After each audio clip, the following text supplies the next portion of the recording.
The science behind dramatically better conversations. Have you ever walked away from a conversation thinking, I could have said that better, or why did that feel so awkward? What if I told you that great conversations are not a talent, they're a science, a predictable formula that anyone can master. And once you unlock it, people will remember you, respect you, and feel drawn to you in ways that feel almost magnetic. Today, you're going to learn that formula. The very first seconds of any interaction determine far more than most people realize. We like to believe conversations start when the first words are spoken, but in reality, they begin the moment two nervous systems meet. Long before sentences form, our brain is already scanning, evaluating, and deciding how safe, interesting, or enjoyable this person might be. This is why the initial 7 seconds, often even less, hold such enormous power in shaping the direction of a conversation. Humans are wired for rapid assessment. Our brains look at energy, facial expression, posture, micro-tension in the jaw, even the pace of our breathing. All of this happens beneath conscious awareness. And the surprising part? None of this is about being attractive or perfect. It's about being aligned in the moment. People don't judge you for being flawless. They judge the emotional signal you send. When someone enters a conversation with stress, hesitation, or low energy, the other person's brain mirrors that state almost instantly. You've probably experienced it. Someone walks into a room tight, distracted, or a little anxious, and suddenly the whole interaction feels heavy. On the other hand, someone who approaches with warmth, groundedness, and presence creates an immediate sense of ease. The nervous system responds like, okay, I can relax here. And the second someone relaxes around you, they become more open, more expressive, and more generous in the conversation. This is why improving your conversations begins with improving the state you bring into them. Imagine starting every interaction with a simple internal check-in. What signal am I sending right now? Not what words, not what topic, just the energy. Am I here? Am I interested? Am I open? When you approach with that kind of intention, your tone changes, your eyes soften, your shoulders loosen. People feel it even if they can't explain it, and suddenly the conversation flows with less effort because the emotional ground has already been prepared. The real science behind this is that humans are constantly reading what psychologists call thin slices, tiny snapshots of behavior that reveal emotional truth. Your micro-expressions, the way your lips curve into the beginnings of a smile, the tilt of your head, even the speed of your movements, all signal something. They say, I'm safe, or I'm distant, or I'm overwhelmed, and people respond accordingly. If you want dramatically better conversations, the mastery begins with mastering those first seconds.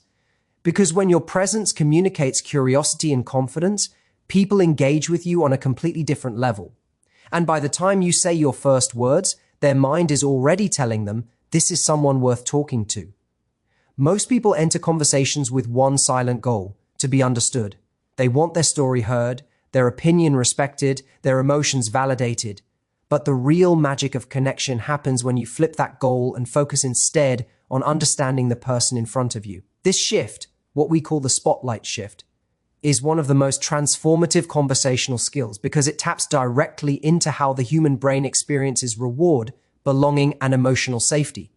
When someone feels deeply heard, it activates the same pleasure centers in the brain that light up during moments of accomplishment, affection, or comfort. Simply put, people feel good around those who make them feel seen. The problem is, most people listen only as a way to get to their turn to speak. They wait, they nod, but they're mentally rehearsing their next point, their next anecdote, or their next clever remark. And even though this behavior is subtle, the other person feels it. We all sense when someone is listening to respond rather than listening to understand. It creates a barrier, a tiny emotional distance. The conversation becomes polite instead of meaningful, functional instead of memorable.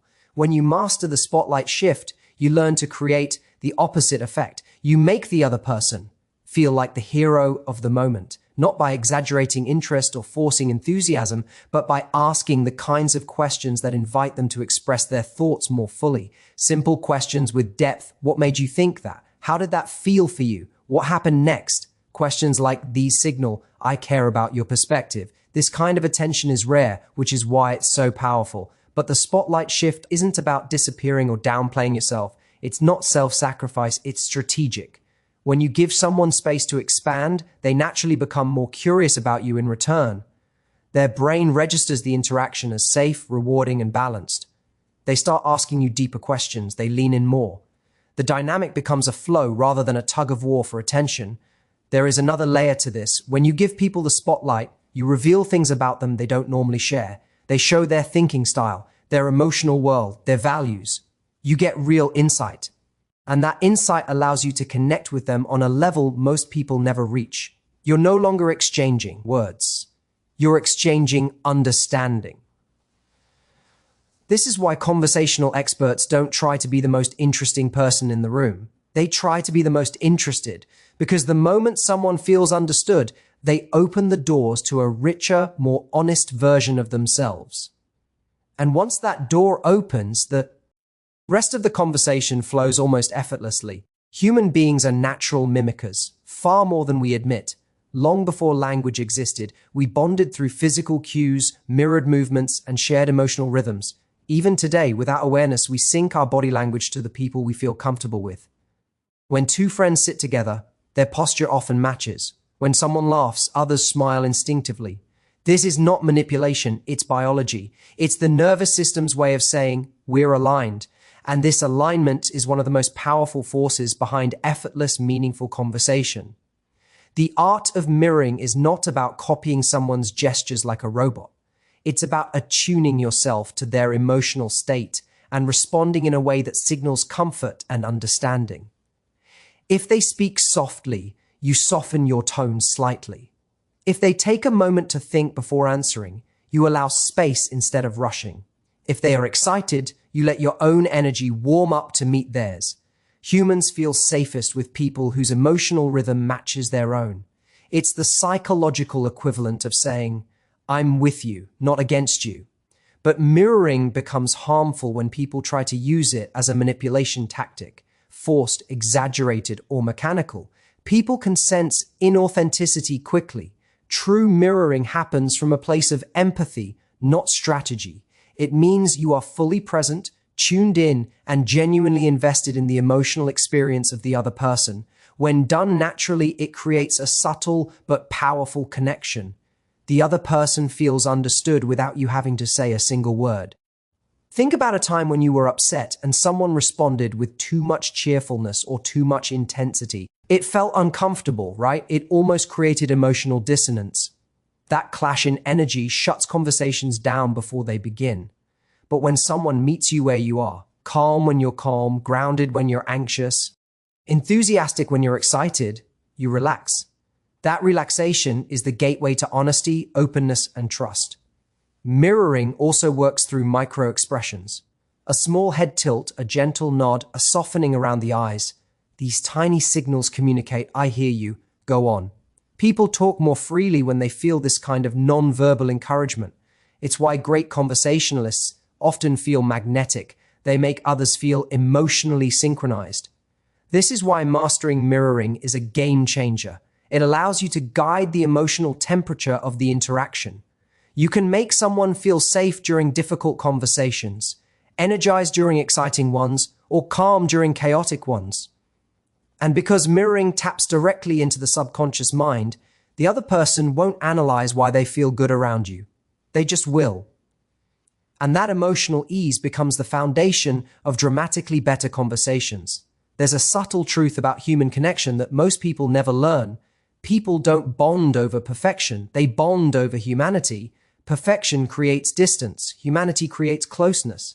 And the fastest way to show humanity in a conversation is through micro-vulnerability, not grand confessions, not dramatic stories, not heavy emotional unloading, just small, honest glimpses of the real you. These moments act like emotional openings, tiny windows that invite the other person to step closer, to relax, and to share more openly themselves. When someone feels like they have to be flawless in a conversation, everything becomes stiff. Their jokes feel forced, their stories feel rehearsed, their opinions feel guarded. But when a person allows a little crack in the armor, I'm still figuring that out too. I sometimes get nervous in situations like this. I didn't always handle this well.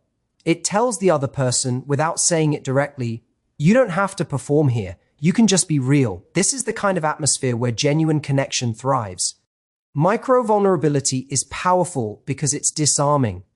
People are used to others hiding their insecurities, polishing their image, or pretending to be more confident than they are. So when you show a small piece of authenticity, it feels refreshing and safe. It makes the conversation feel alive rather than scripted. It also sends a subtle message: we're equals. You don't have to impress me. And that sense of equality releases tension instantly. But the key is moderation. Vulnerability isn't dumping your emotional life onto someone. It isn't expecting others to fix your problems. It isn't confessing things that make the other person feel responsible for your feelings. True conversational vulnerability is light but meaningful. It's a strategic dose of honesty that deepens rapport without overwhelming the moment. This can be as simple as admitting a small mistake, confessing a relatable struggle, or sharing a personal thought that adds depth to the discussion. It's saying something real without losing composure. These little truths help people connect to you because they can see themselves in your experience. Shared humanity is the glue of conversation. And here's the beautiful part. When you show micro-vulnerability, most people naturally respond with their own. They open up about their challenges, their dreams, their fears, their stories. Suddenly, the conversation moves beyond surface-level talk and begins to shift into something textured and meaningful. You create the emotional permission for depth. And depth is where real relationships, romantic, social, professional, actually begin. Micro-vulnerability is your invitation. It's your way of saying, here's a piece of the real me. You're safe to share yours too. And when someone accepts that invitation, the entire dynamic changes. The conversation becomes richer, softer, and far more unforgettable.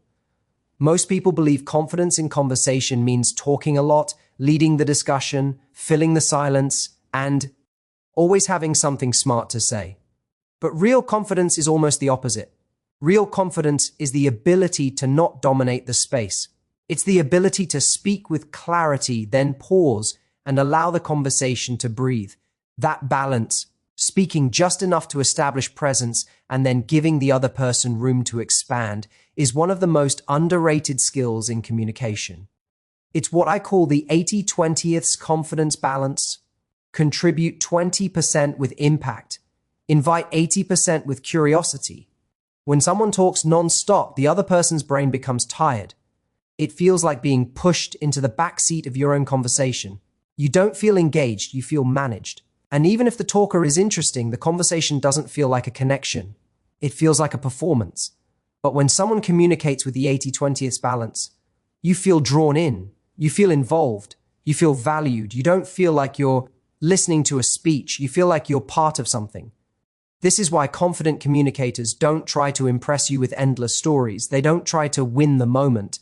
They say something meaningful, something authentic, something intentional, and then they create space for you. It's the space itself that builds attraction and trust. Silence is not awkward when it's held with confidence. Pauses show emotional control. They signal, I'm comfortable. I don't need to rush. I'm here with you. On a deeper level, the 80-20th balance respects the psychological truth that humans love expressing themselves.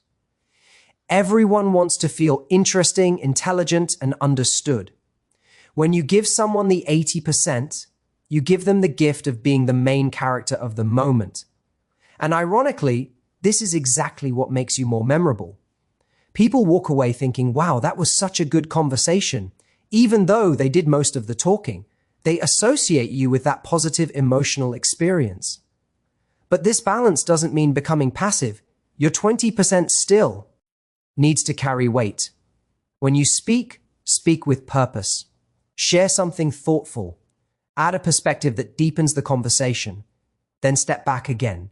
Let them take it somewhere meaningful. This rhythm creates flow. Your input guides the direction while their input fills it with richness. The 80-20th confidence balance is powerful because it breaks the common misconception that being quiet is weak. In reality, silence is often the strongest position in the room. It takes self-assurance to not over-explain. It takes presence to not rush. It takes inner stability to hold space instead of filling it. And when people feel that kind of stability from you, they naturally open up, trust you more, and lean deeper into the connection. This balance transforms conversations from exchanges of words into exchanges of feeling, and that is where the real magic happens. Most conversations end the moment the words stop, but great communicators know that an interaction doesn't truly end until the impression ends. The final seconds of a conversation are like the closing scene of a movie. They shape what the other person carries with them, what they remember, and whether they feel drawn to connect with you again. This is why ending with a memory hook statement is such a powerful conversational tool. It's not manipulation, it's intentionality. It's choosing to leave an emotional footprint instead of letting the moment fade into the background noise of someone's day. Most people end conversations abruptly. All right, nice talking, see you. These endings are functional but forgettable. They close the door instead of leaving it slightly open.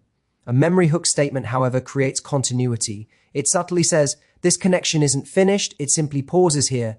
It creates a bridge to the next interaction and signals that the conversation mattered. The science behind this is simple. The brain remembers peaks and endings. Not the entire experience, just the emotional high points and the final moment.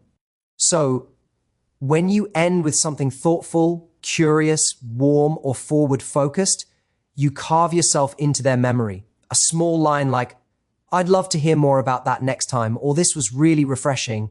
We should pick it up again. Does far more than sound polite. It tells the other person, you made an impact here and I'm invested in this connection. That feeling lingers long after the conversation is over. A memory hook statement also makes people feel valued. When someone acknowledges that the conversation mattered, it validates the time shared. It signals that you weren't just being polite, you were genuinely engaged. Even something simple like, I'm glad we talked, can shift how someone feels about the entire interaction. It warms the ending, softens the transition, and leaves a positive echo. Another powerful angle is specificity. When you reference something personal from the conversation, your perspective on that was fascinating, or I'm still thinking about what you said earlier. You elevate the ending from generic to meaningful. Specificity tells people you were present, not just participating out of obligation. The beauty of ending with a memory hook is that it requires no grand gesture, just a sentence, a moment of intention, a closing line that gently says, this was good, let's keep this alive. And because so few people do this, it stands out. It leaves them feeling understood, appreciated, and curious about what your next conversation will bring. You don't need perfect words. You just need to end with presence. When you do, your conversations stop being temporary exchanges and become lasting impressions, moments that people replay in their mind long after you've said goodbye. Great conversations don't happen by accident. They happen through intention, awareness, and the subtle science behind human connection. When you understand the psychology that shapes the first 7 seconds, the emotional reward systems that make people feel understood, and the subconscious signals that guide rapport, you suddenly become someone who connects with ease. Conversations stop feeling like performances and start feeling like experiences, rich, natural, and deeply human. You begin to notice how your energy shapes the moment before the words even start, and you use that awareness to create openness from the very beginning. As you shift the spotlight onto the other person, something remarkable happens. The conversation becomes lighter, easier, and more meaningful. You stop chasing validation and start creating connection. By giving space, asking purposeful questions, and truly listening, you become the rare person who makes others feel interesting and valued. And when you combine this with gentle mirroring, aligning with their emotional rhythm rather than forcing your own, you create an environment of safety where people naturally open up. The walls come down and the real conversation begins. Then, through micro-vulnerability, you bring humanity into the moment. You allow imperfections to breathe, creating a bond that surface-level conversation can never achieve. This depth, balanced with the confidence to speak less but with more intention, makes your presence incredibly grounding. People don't just hear you, they feel you.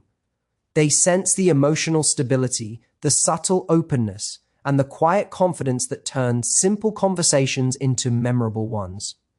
This combination makes you unforgettable not because you're loud, but because you're real. And finally, when you end each conversation with a memory hook, something warm, intentional, and forward-looking, you create connection that lasts. Your conversations become more than exchanges of words. They become experiences people remember and want to return to. You become the person others look forward to talking with again. Because in a world full of noise, you mastered the science of meaningful connection. One moment, one breath, one conversation at a time. Thank you so much for spending your time with this message. Your presence here means more than you know. I hope the ideas shared today help you transform your conversations, deepen your relationships, and elevate the way you connect with people in your everyday life. If this helped you, don't forget to like, share, and subscribe, because there's so much more coming that will change the way you communicate forever.